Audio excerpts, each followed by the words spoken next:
วันที่17ตั้งแต่เวลา10 โมงเจ้าเป็นต้นไปพิธีการต่อพระพุทธมิ่งมงคลมุนี4K ลาองค์ประธานในพิธีโดยพระเดชพระคุณรองศาสตราจารย์ดร.พระเทพเวทีเจ้าคณะภาค 6เปิดป้ายพระพุทธมิ่งมงคลมุนี4K ลาอาคารพิพิธภัณฑ์ประเพณี12เดือนล้านนาร่วมเป็นเจ้าภาพเจ้าศรัทธาเจ้าภาพโรงทานเจ้าภาพน้ำปานะเจ้าภาพกันเตเจ้าภาพกันสวดเจ้าภาพกันเบิกเจ้าภาพทายทาน200 ชุดละ 2,000 บาทและเจ้าภาพต่างๆติดต่อสอบถามรายละเอียดได้ที่ผู้ช่วยศาสตราจารย์ดร.พระครูสิริธรรมบัณฑิตเจ้าอาวาสวัดมิ่งเมืองมูลรองผู้อำนวยการฝ่ายวิชาการมหาวิทยาลัยมหาจุฬาลงกรณราชวิทยาลัยวิทยาสงฆ์นครลำปาง064-949-5999หรือทำบุญผ่านบัญชีธนาคารกรุงไทยสาขาประตูชัยบัญชีออมทรัพย์เลขที่536-086-1738ชื่อบัญชีวัดมิ่งเมืองมูลบดีหรือไปร่วมงานตามตอดสมโภชพระพุทธมิ่งมงคลมุนี4K ลาหรือพระเจ้าเศรษฐีหลวงขนาดหน้าตัก8 เมตรในวันที่15-16-17 กุมภาพันธ์ 2567 ณ วัดมิ่งเมืองมูลถนนพหลโยธินลำปางงาวตำบลพิชัยอำเภอเมืองจังหวัดลำปางตัวกันเด้อครับ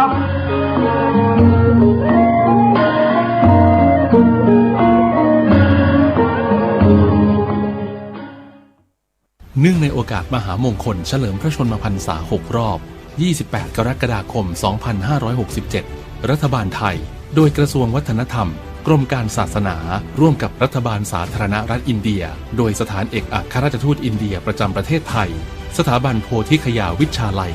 980 หน่วยงานภาครัฐและภาคเอกชน ดำเนินโครงการอัญเชิญพระบรมสารีริกธาตุและพระอรหันตธาตุของพระสารีบุตรและพระโมคคัลลานะจากสาธารณรัฐอินเดียมาประดิษฐานเป็นการชั่วคราวณประเทศไทยเพื่อเฉลิมพระเกียรติพระบาทสมเด็จพระเจ้าอยู่หัวและเสริมสร้างความสัมพันธ์อันดีระหว่างสองประเทศการดำเนินการในครั้งนี้สืบเนื่องมาจากโครงการธรรมญาตราจากมหานาทีคงคาสู่ลุ่มน้ำโขงสักการะพระบรมสารีริกธาตุและพระอรหันตธาตุของพระสารีบุตรและพระโมคคัลลานะโดยเริ่มงานระหว่างวันที่ 22 กุมภาพันธ์ถึง 19 มีนาคม 2567 จากนั้นรัฐบาลราชอาณาจักรกัมพูชาจะอัญเชิญไปประดิษฐานเป็นการชั่วคราวต่อไปรัฐบาลได้จัดพิธีอัญเชิญพระบรมสารีริกธาตุและพระอรหันตธาตุของพระสารีบุตรและพระโมคคัลลานะอย่างยิ่งใหญ่โดยการจัดริ้วขบวนการเจริญพระพุทธมนต์การเจริญภาวนาการเผยแพร่องค์ความรู้ผ่านสื่อประชาสัมพันธ์ต่างๆการจัดนิทรรศการสารคดีและหนังสือองค์ความรู้เป็นต้นโดยจัดพิธีอัญเชิญในวันที่ 23 กุมภาพันธ์ 2567 ณ มณฑลพิธีท้องสนามหลวงจากนั้นอัญเชิญไปยังจังหวัดเชียงใหม่อุบลราชธานีและกระบี่นับเป็นครั้งแรกในประวัติศาสตร์ที่มีการอัญเชิญพระบรมสารีริกธาตุจากพิพิธภัณฑ์นิวเดลีและพระอรหันตธาตุของพระสารีบุตรและพระโมคคัลลานะจากประเทศอินเดียมาประดิษฐานเป็นการชั่วคราวณประเทศไทยและมีความเชื่อมั่นว่ากิจกรรมอันสำคัญนี้จะมีพุทธศาสนิกชนทั้งชาวไทยและต่างประเทศเข้าร่วมสักการะบูชาเป็นจำนวนมากอันเป็นการเสริมสร้างสันติธรรมในหมู่ชาวพุทธทั้งในระดับประเทศและระดับนานาชาติโดยมีประเทศไทยเป็นศูนย์กลางความร่วมมือและสามารถพัฒนาไปสู่การเป็นศตวรรษแห่งธรรมะDhamma Century ด้วยการนำหลักธรรมความเชื่อของศาสนาเป็นกลไกสำคัญในการเชื่อมโยงความร่วมมือด้านศาสนาและส่งเสริมคุณธรรมของประชาคมโลกเพื่อสร้างความสงบสุขแก่มวลมนุษย์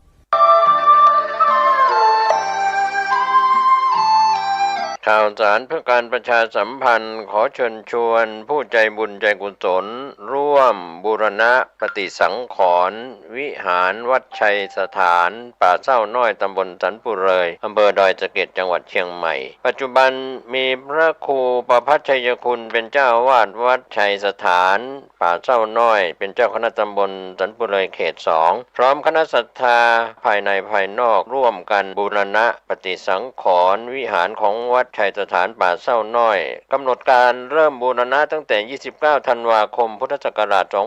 2566 ถึง 1 เมษายน พุทธศักราช 2567 ขณะนี้ได้เริ่มงานบูรณะปฏิสังขรณ์วิหารบางส่วนท่านผู้สนใจที่จะร่วมบุญร่วมกุศลติดต่อสอบถามรายละเอียดที่จะเป็นเจ้าภาพและร่วมทำบุญได้ที่ 0876572276 ได้ทุกวันก็เป็นข่าวสารประชาสัมพันธ์งานบุญงานกุศลเชิญท่านร่วมบูรณะปฏิสังขรณ์วิหารของวัดชัยสถานป่าเศร้าน้อยตำบลสันปุเลยอำเภอดอยสะเก็ดจังหวัดเชียงใหม่เพื่อเป็นสถานที่ประกอบศาสนพิธีในทางพระพุทธศาสนาได้บุญได้กุศลโดยทั่วหน้ากัน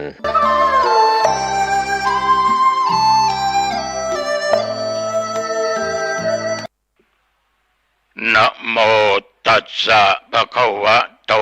อะระหะโตสัมมาสัมพุทธัสสะขอนอบน้อมแด่พระผู้มีพระภาคเจ้าพระองค์นั้นซึ่งเป็นผู้ไกลจากกิเลสตรัสรู้ชอบได้โดยพระองค์เองขอเจริญสุขสวัสดีต่อญาติต่อโยม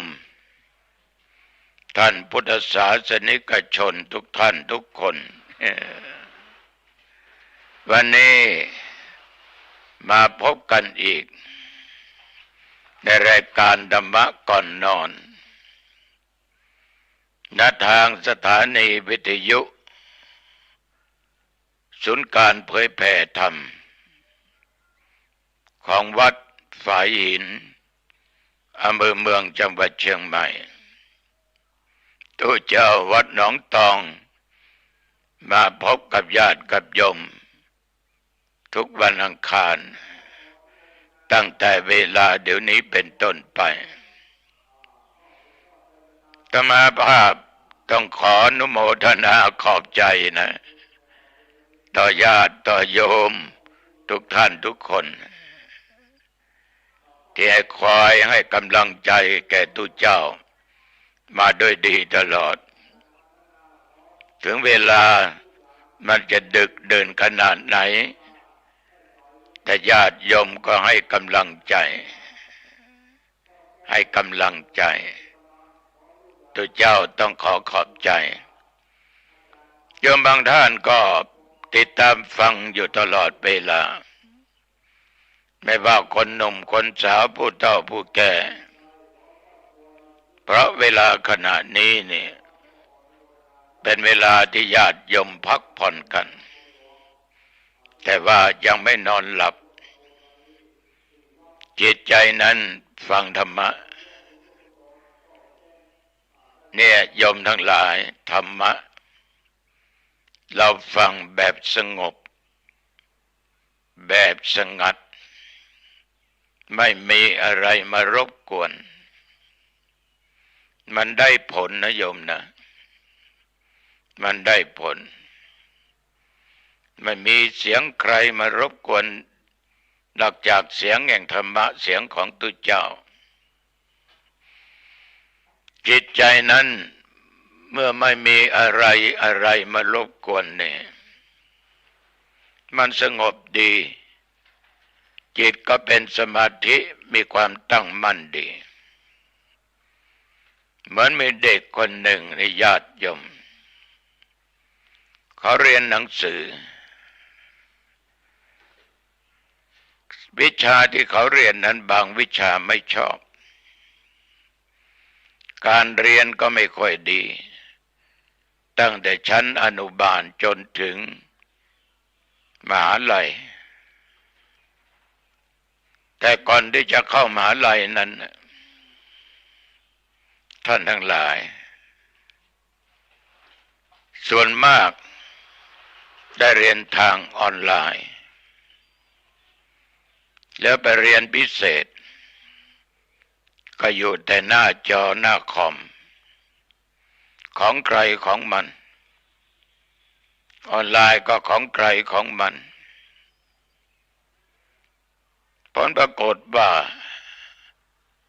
การเรียนนั้นดีขึ้น เกรดที่เคยได้เฉลี่ยจุด1 จุดกว่านั้นขึ้นมาถึง2ขึ้นมาถึง 3.4.5 ถึง 6 ถึง 7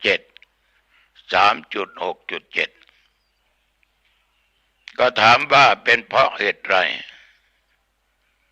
เพราะเรียนออนไลน์นั้นเรียนพิเศษนั้นไม่มีใครรบกวนต่างคนต่างเรียนจิตตั้งมั่นหูไม่ได้รับอารมณ์คือเสียง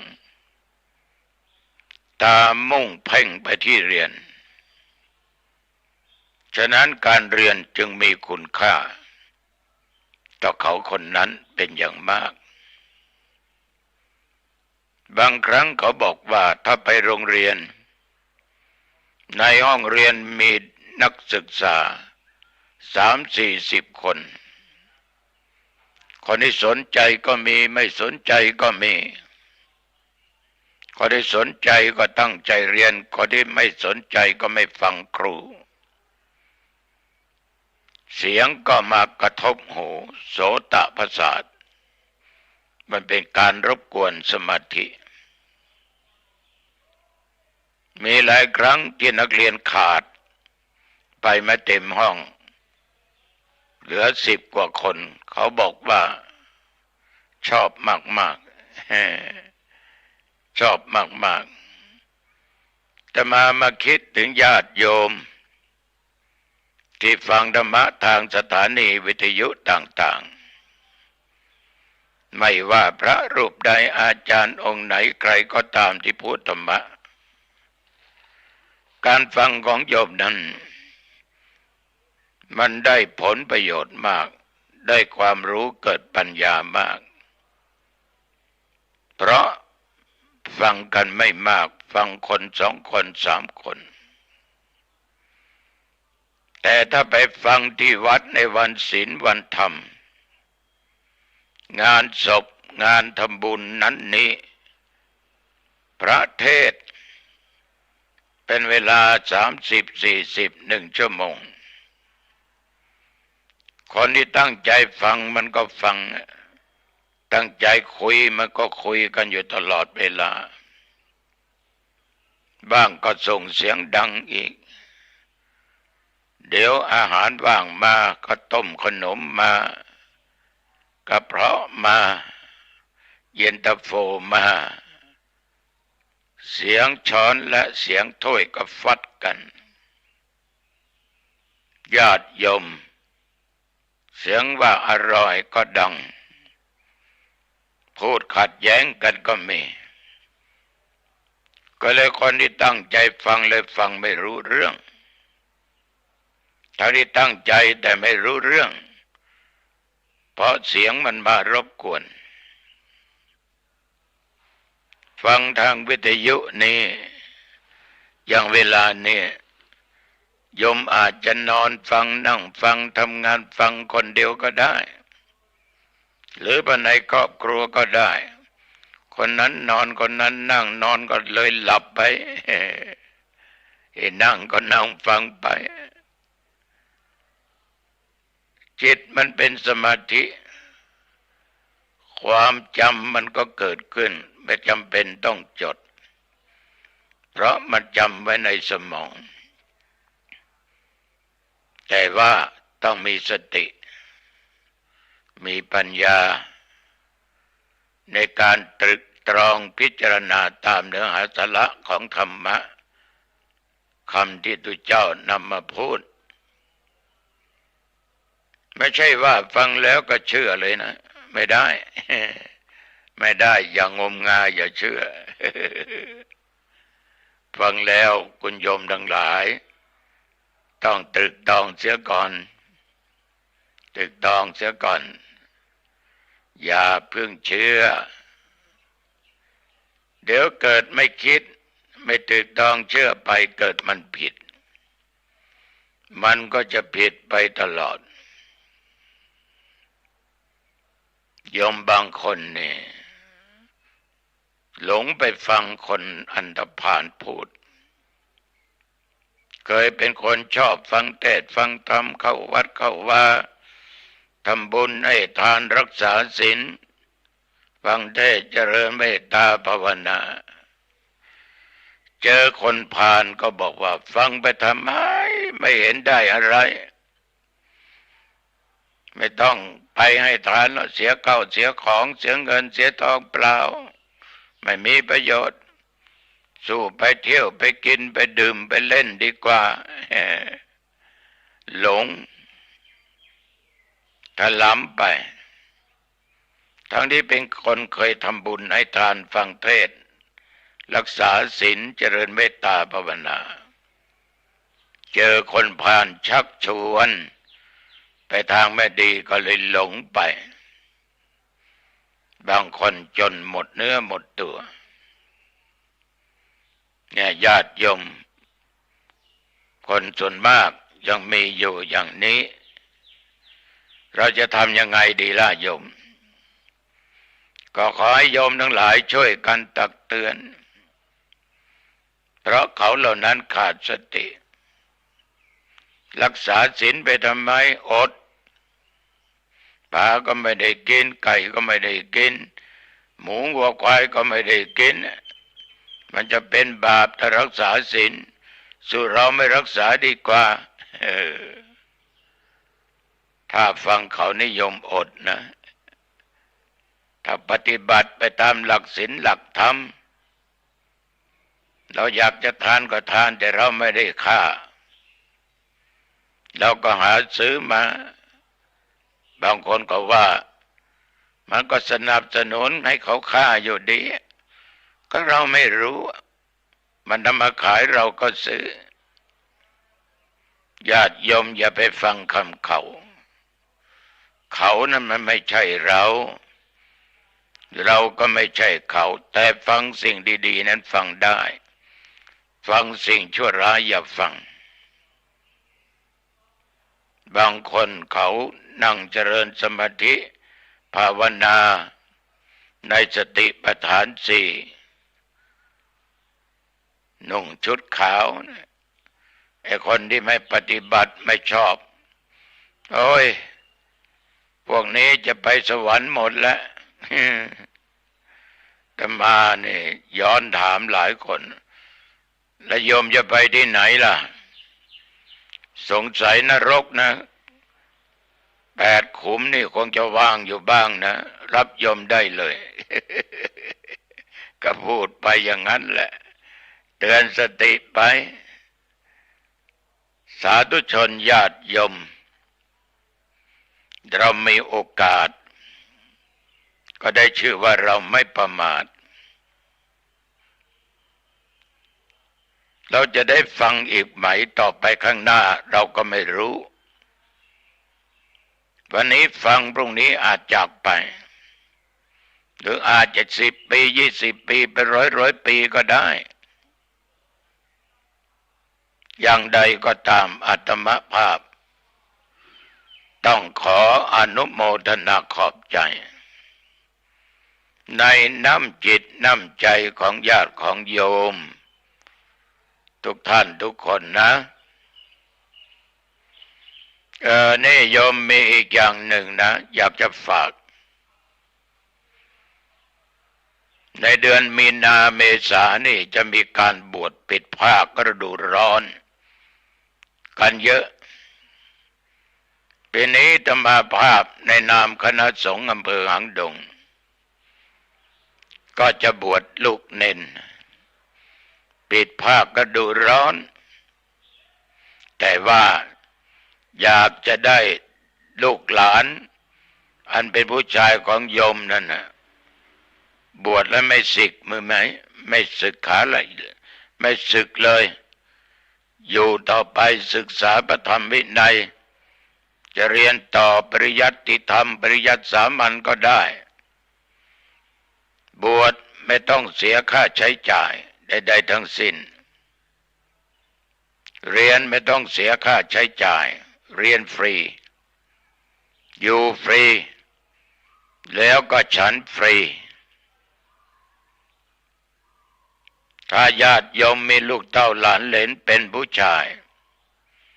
จบม.6 อยากจะเรียนม.1 จบม.3 อยากจะให้เรียนต่อม.4 โยมก็สมัครได้นะ จะบวชเดือนเมษาอาตมาจะเป็นพระอุปัชฌาย์เองโยมติดต่อไปได้ตามเบอร์โทร 081-952-3471 081-950-3471 081-950-3471 ก็มีใบรับสมัครฉะนั้นเพื่อเป็นการสืบต่อพุทธศาสนาจะได้มีทายาทต่อไปอาตมานี่โยมทั้งหลายคิดเสมอว่าพุทธศาสนาเรานี้จะอยู่ได้โดยสิ่งประกอบตัวเนี้ยคือตัวสำคัญศาสนบุคคลที่จะสืบต่อศาสนธรรมคำสอนของพุทธเจ้าคือพุทธบริษัทประการสำคัญเราต้องมีเณรมีพระอยู่แต่ละวัดศาสนสมบัติคือวัตถุเรามีเสนาสนะต่างๆแต่ถ้าขาดศาสนบุคคลวัดก็ร้างวัดก็ห่าง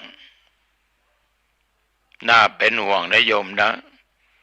พระเณรในจังหวัดเชียงใหม่ไม่ถึงหมื่นเมื่อก่อนบวกกันแล้ว5-6 หมื่น7 หมื่นมันหายไปหมด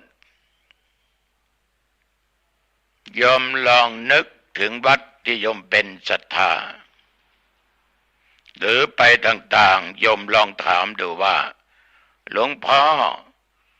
วัดหลวงพ่อมีเณรมีพระกี่รูปจะมักได้ยินท่านตอบว่ามีพระ1 รูปโยมเณรก็ไม่มีแต่อาตมาเจ้าวาดก็องค์นี้พระลูกวัดก็องค์นี้เณรไม่ต้องถามไม่มีใครบวชก็เรียกว่า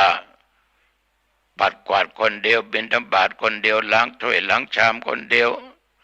สวดมนต์คนเดียวทำไรก็องค์เดียวญาติโยมอยู่องค์เดียวนี่นะถ้าตายไปก็จะไม่มีใครเห็นแต่โยมไม่ไปวัดนะฉะนั้นน่าห่วงมากมีลูกหลานเหลนเป็นผู้ชายนำไปบวชก็เป็นการสืบต่อพุทธศาสนามีเด็กคนหนึ่งที่ให้สัมภาษณ์เขาถามว่าในชีวิตเป็นยังไงบ้างจนถึงปัจจุบันโยมคนนี้พูดว่าเมื่อเป็นเด็กเป็นนักเรียนนั้นไม่ยอมไปโรงเรียนเกเรคบเพื่อนไปในทางที่ไม่ดีบ้านก็ยังไม่ค่อยกลับวัดก็ไม่เข้าก็เรียกว่าสังสรรค์เฮฮาเที่ยวกินเล่นไปเป็นวันไม่สนใจอะไรบางครั้งก็ต้องเกิดเรื่องเกิดราวสิ่งนั้นสิ่งนี้เป็นสิ่งไม่ดีเกิดขึ้นแต่ต่อมานี่ญาติโยมทั้งหลายเด็กคนนี้พูดว่าเข้าไปบวชเป็นสามเณรอยู่ในวัดได้ไหว้พระสวดมนต์เจริญสมาธิฝึกจิตฝึกใจตั้งจิตอธิษฐานว่าขอบวชสืบต่อศาสนาสัก4-5 ปีแล้วจะศึก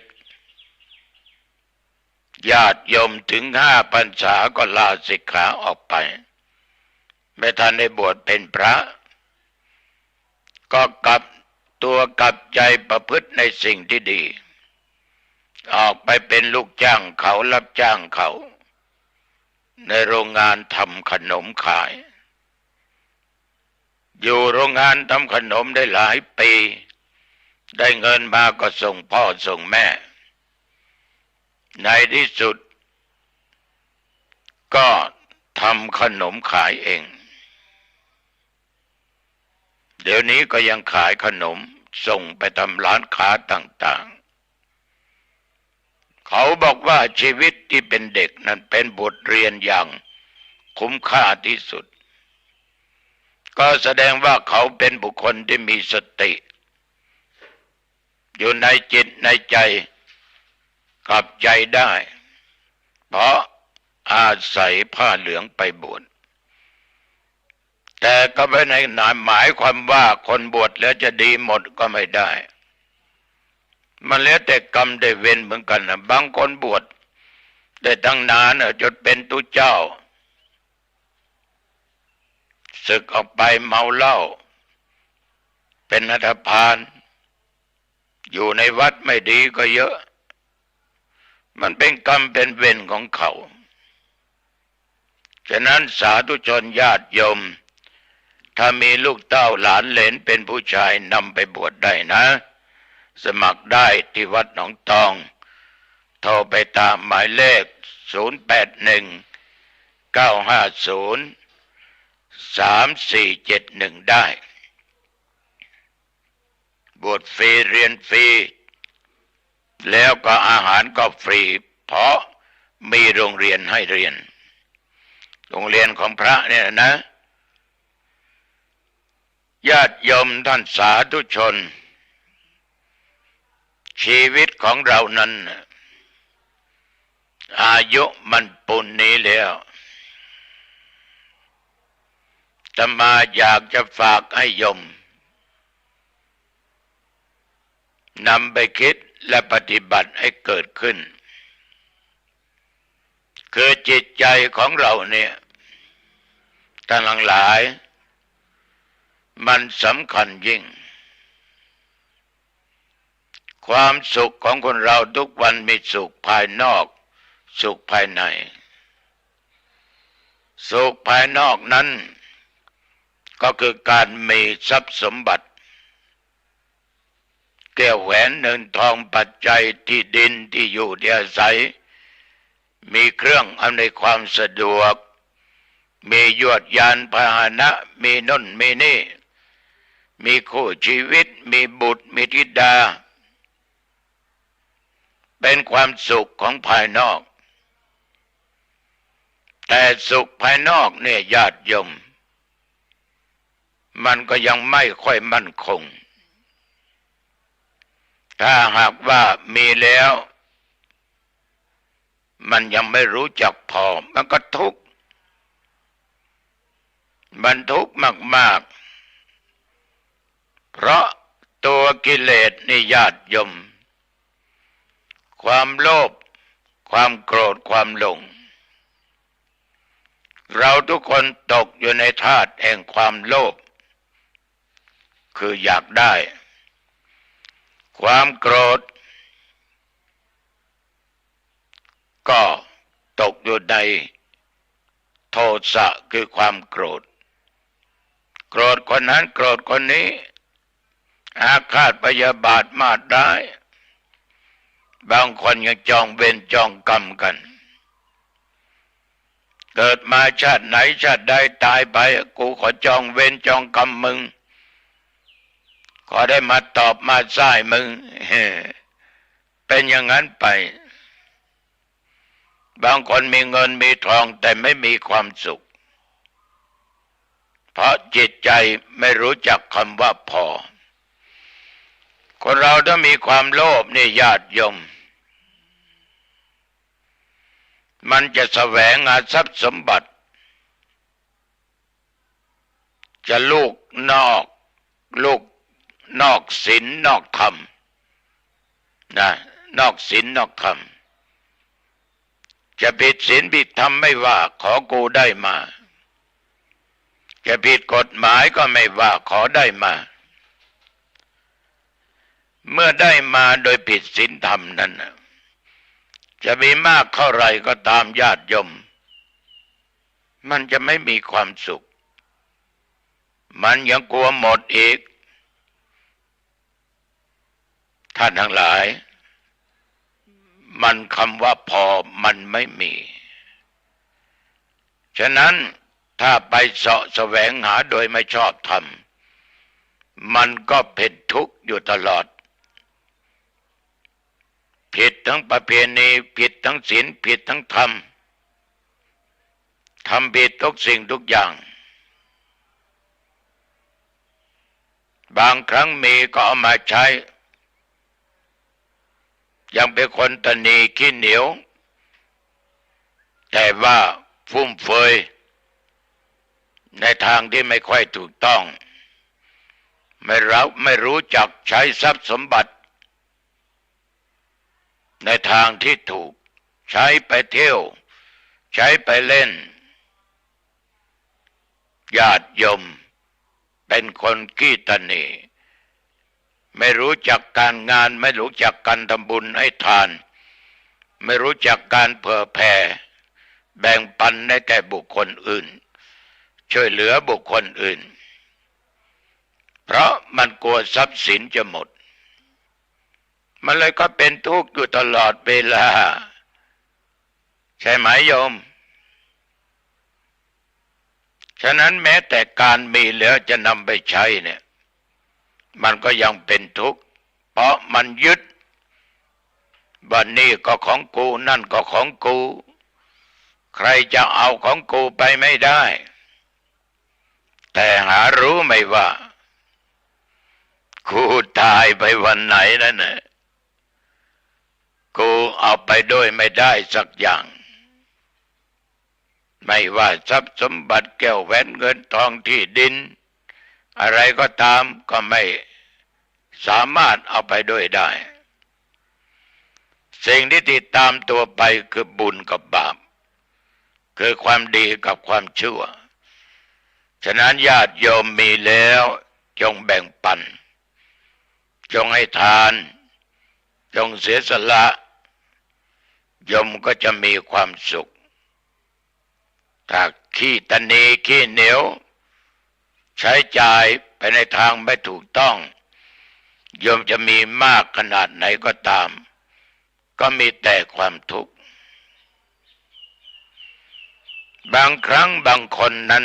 ไม่ว่าที่นั่งฟังนี่นะทัศนคติ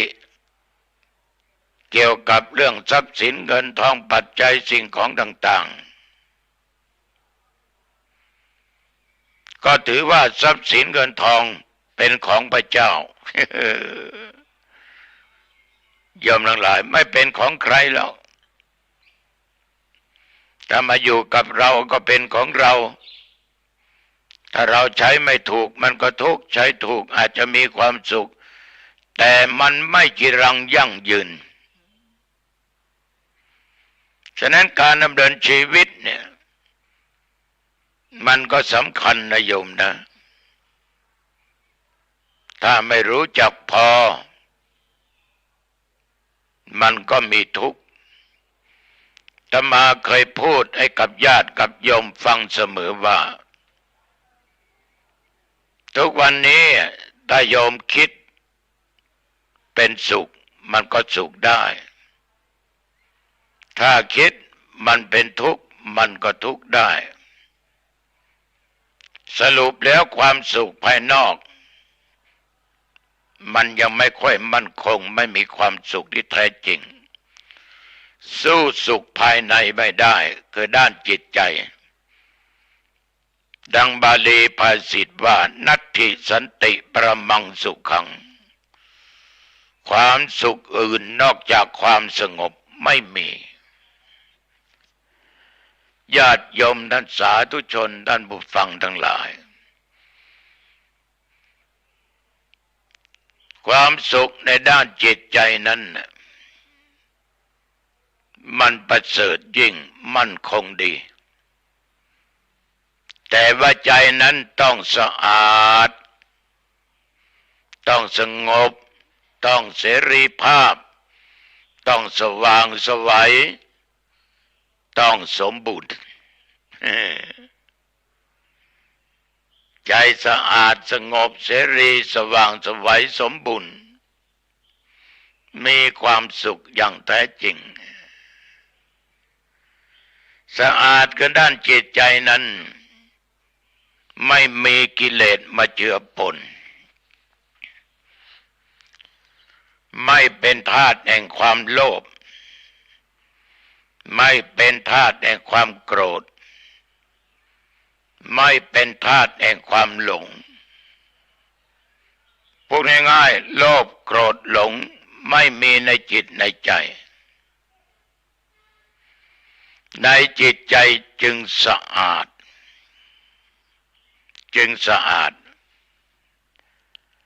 ญาติโยมเพราะความโลภความโกรธความหลงถ้ามีในจิตใจมันจะต้องทุกข์โลภอยากได้นั่นโลภอยากได้นี่โลภอยากเป็นนั้นโลภอยากเป็นนี่ยิ่งโลภมากก็ทุกข์มากท่านทั้งหลายโกรธมากก็ทุกข์มากโกรธน้อยก็ทุกข์น้อยไม่โกรธไม่อาฆาตพยาบาทจองเวรจองกรรมใครก็ไม่ทุกข์ถ้ายังโกรธและยังหลงอยู่ในกามคุณในรูปในเสียงในกลิ่นในรสในการสัมผัสในอารมณ์ชอบไม่ชอบมันต้องทุกข์เพราะจิตใจมันไม่สว่างใจมันสกปรก เหมือนผ้าที่เราสวมใส่ทุกวันเนี่ยที่นอนหมอนมุ้งอะไรก็ตามนะชามข้าวถ้วยแกงก็ตามถ้าเราไม่ล้างไม่ขัดไม่สีไม่ทำความสะอาดโยมกล้าเอาข้าวเอาอาหารใส่จานใส่ถ้วยไหมไม่ได้มันจะติดเชื้อโรคเพราะมันไม่สะอาดผ้าที่เราสวมใส่ทุกวันยกตัวอย่างเช่นเสื้อเรานุ่งทุกวันยิ่งนุ่งทุกวันกลิ่นก็สะสมเหม็นหนักขึ้นไปทุกวันคนอยู่ใกล้ชิดก็บอกว่าเหม็นกลิ่นตัวเราก็เหม็นผ้าก็จำเป็นต้องซักทำความสะอาดยังมีน้ำยาปรับผ้านุ่มอีกเนาะ กลิ่นก็หอมใส่ก็สดชื่นเพราะผ้ามันสะอาดถ้าสกปรกมอมแมมมันก็มีแต่กลิ่นคนที่จิตใจไม่สว่างไม่สะอาดญาติโยมมันเหม็นคนขี้โลภขี้โกงนี่นะคนที่ขี้โกรธขี้เครียดขี้ด่าขี้ว่าเนี่ยมันเหม็นใครไม่อยากอยู่ใกล้ฉะนั้นญาติโยมถ้าอยากให้จิตใจสะอาดอย่าเป็นทาสแห่งความโลภความโกรธและความหลงเมื่อใจสะอาดมันก็สงบใช่ไหมก็ใจมันไม่มีสิ่งเหล่านั้นมันก็สงบมันก็นิ่งจะไม่กระวนกระวายจะไม่ดิ้นรนใดๆทั้งสิ้นทำไปตามหน้าที่ของตัวเองทำดีที่สุดจะค้าก็ค้าขายดีที่สุดจะรับจ้างจะทำการทำงานอะไรก็ทำให้ดีที่สุดโดยสุจริตธรรมไม่ผิดศีลไม่ผิดธรรมไม่ผิดกฎหมายใจเราก็สะอาดเพราะเราไม่ได้ทำเพราะความโลภความโกรธและความหลงเมื่อของมันสะอาดจิตใจมันสะอาดมันก็สงบเพราะมันมีความพึงพอใจของที่ได้ของที่มีของที่เกิดกับตัวเองเราเรียกว่าสันโดษคือความพอใจ ท่านทั้งหลายโยมสังเกตดูคนบางคนมีแล้วอยากมีอีกได้ยศแล้วอยากได้อีกจิตใจกระวนกระวายก็ผิดศีลผิดธรรมนะดิ้นรนเสาะหามันต้องกูได้ถ้ากูไม่ได้กูไม่ยอมญาติโยมว่ามีความสุขไหมไม่มีเพราะใจมันไม่สะอาดมันก็เลยไม่สงบถึงได้มามันก็ไม่สงบท่านทั้งหลายความเป็นอิสระมันจะไม่เกิดตราบใดยังมีกิเลสมีตัณหาอยู่จิตใจมันจะไม่เป็นอิสระภาพมันจะไม่โปร่งใสโปร่งเบาใจมันจะแคบแต่ถ้าคนมีจิตใจเป็นเสรีเพราะมันสะอาดสงบแล้วมันก็ไม่กังวลอะไรๆทั้งสิ้นมันไม่อยากแต่อยากพอเพียงอยากตามธรรมะตามศีลไม่โกรธไม่อาฆาตไม่หลงจิตใจเป็นอิสระไม่ไปต้องถูกใครบังคับไม่ต้องตกอยู่ในอำนาจเป็นทาสของโลภโกรธหลง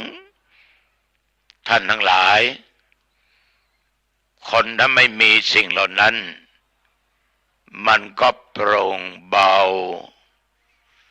ใจก็ไม่คับแคบมีแต่เมตตาธรรมกรุณาธรรมมีความปรารถนาดีต่อเพื่อนมนุษย์มีความรักต่อทุกคนมีกรุณาความสงสารคิดจะช่วยเหลือบุคคลที่ได้รับความตกทุกข์ได้ยากความลำบากจิตใจงดงามเมื่อจิตใจมันสะอาดสงบเป็นเสรีตัวปัญญาเกิดขึ้นคือความสว่างไสวจิตใจมีแสงสว่างคือตัวปัญญาเห็นสิ่งทั้งหลายนั้นเป็นของจริงได้ว่าได้มาแล้วโลภมาแล้วโกรธเขามันก็ไม่ดีไปหลงก็ไม่ดีตายแล้วก็ไม่สามารถเอาติดตามตัวไปได้เพราะมันมีปัญญาเนี่ยความคิดมันสว่างไสวอยู่ตลอดมันไม่มืดบอดเมื่อจิตใจไม่มืดบอดมันสว่างญาติโยมโปร่งเบาสงบสงัดได้จะอยู่ที่ไหนสถานการณ์ใดได้ทั้งนั้น มีปัญญาเอาตัวรอดได้ฉะนั้นญาติโยมเมื่อสว่างไสวด้วยปัญญาแล้วมันก็สมบูรณ์เพราะอะไรญาติโยมมันไม่มีกิเลสเจือปนไม่จำเป็นต้องดิ้นรนกระวนกระวายจิตโปร่งเบาโปร่งใสไม่คับแคบจิตใจมีสติปัญญามันก็สมบูรณ์ความสมบูรณ์นั่นคืออะไรคือความที่มีความสุขรู้สึกว่าตัวเองไม่ขาดแคลนรู้สึกว่าตัวเองไม่บกพร่องต่อหน้าที่ต่อการต่องานอาตมาภาพคิดเสมอว่าวันไหนเวลาใดได้นำธรรมะมาพูดมาเทศน์โอ้มีความสุขเพราะเราได้ปฏิบัติตามหน้าที่ของเราได้ศึกษาได้เรียนรู้ได้ยินได้ฟังเราได้นำมาปฏิบัติจนความสุขเกิดขึ้นในจิตใจของเรา ใจเราก็สะอาด สงบมีเสรีมีปัญญาแล้วก็สมบูรณ์แบบญาติโยมเมื่อมีความสมบูรณ์เกิดขึ้นมีแต่ความแช่มชื่นเบิกบานอิ่มเอิบอยู่ภายในมีความสุขเหมือนกับญาติกับโยมทุกท่านทุกคนที่ได้รับฟังธรรมะจากอาตมาภาพโยมบางคนฟังไปยิ้มไปมีความสุขทางใจอิ่มเอิบเบิกบานคราวหน้าจะฟังอีกนะ จิตใจมันโปร่งเบาเลยโยมมันไม่มีความโลภความโกรธความหลงมาเป็นมลทินแปดเปื้อนด้านจิตใจเราสามารถตัดสิ่งเหล่านี้ออกไปได้ใจเรานิ่งใจเราสงบเพราะจิตใจเราสะอาดใช่ไหมอย่าลองคิดดูที่โยมนะคิดที่จิตใจของโยมนะสะอาดไหมสงบไหมหรือว่าเป็นเสรีไหมสว่างไสวไหมสมบูรณ์ไหมโยมลองคิดดูถ้าโยมคิดดังที่อาตมาพูดมานั่นนะ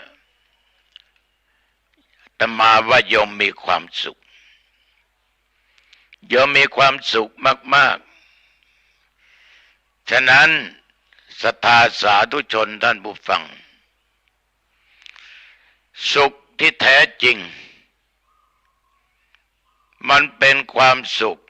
ที่ทำให้เกิดปัญญาได้ปัญญาก็จะตามมาสามารถช่วยขจัดปัญหาต่างๆที่เกิดขึ้นได้โดยนะโยมนะแล้วความสุขมันเกิดขึ้นมันจะไม่ดิ้นรนฟุ้งซ่านมันจะมีความสุขเสมอต้นเสมอปลายมีความสุขมากการดำรงชีพดำรงชีวิตก็มีความผาสุกความเจริญก้าวหน้าความสำเร็จเกิดในการพัฒนาก็ติดตามมาวัดบ้านทรัพย์สมบัติเมื่อมันมีเราก็มีความสุขแต่นั้นมันเป็นความสุขภายนอกความสุขภายในเกิดขึ้นได้เพราะการปฏิบัติโยมทั้งหลายคือการปฏิบัติอย่างไรขอเพียงโยมมีศีลห้าขอเพียงโยมไม่โลภไม่โกรธไม่หลงขอเพียงญาติโยมมีสติมีปัญญาไม่ตั้งความประมาทขอเพียงญาติโยมมีหิริความละอาย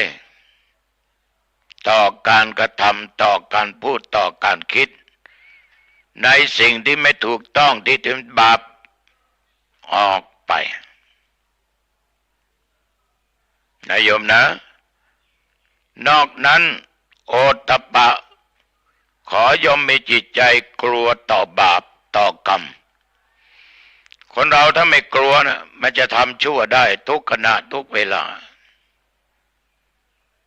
ต่อจากนั้นขอโยมเอาพรหมวิหารธรรมมาตั้งเมตตาปรารถนาทุกคนให้เป็นสุขมีความรักต่อทุกคนกรุณาสงสารคิดช่วยเหลือทุกคน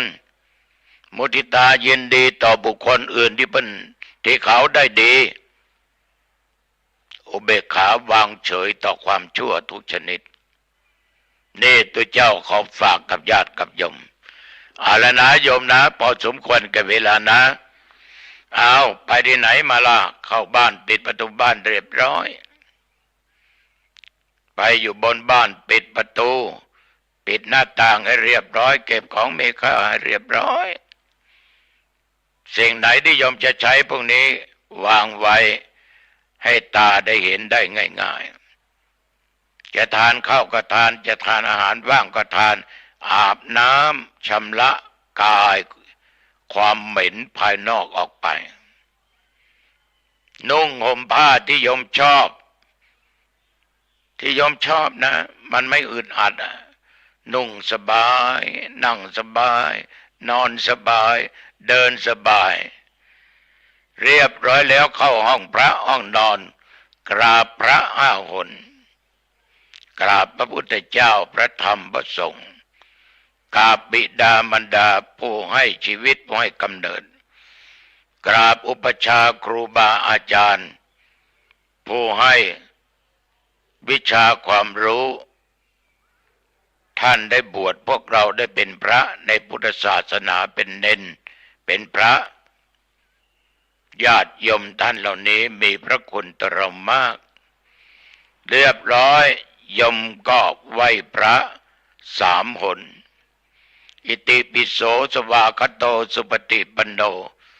แล้วเจริญสมาธิภาวนาพอสมควรแก่เวลาจบแล้วแผ่เมตตาแก่สรรพสัตว์เจ้ากรรมนายเวรแก่เพื่อนมนุษย์ร่วมชีวิตร่วมชาติเดียวกันร่วมโลกเดียวกันแผ่เมตตาแก่ผู้มีพระคุณทั้งหลายบิดามารดาครูบาอาจารย์ปู่ย่าตายายมิตรแก้วสหายค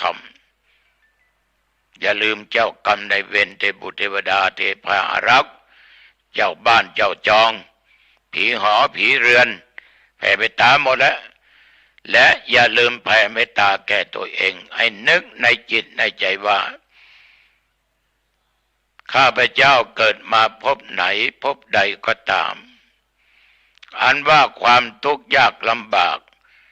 จงอย่าได้เกิดมีแก่ข้าพเจ้าความอดความอยากอย่าได้เกิดมีแก่ข้าพเจ้าขอข้าพเจ้าได้เกิดร่วมชาติพระสิริยะเมตไตรหลับเป็นสุขนะโยมนะตื่นมาจิตใจจะสดชื่นอิ่มเอิบเบิกบานมีความสุขอายุวันโนสุขังพลังจงบังเกิดมีแก่ญาติโยมผู้ฟังทุกท่าน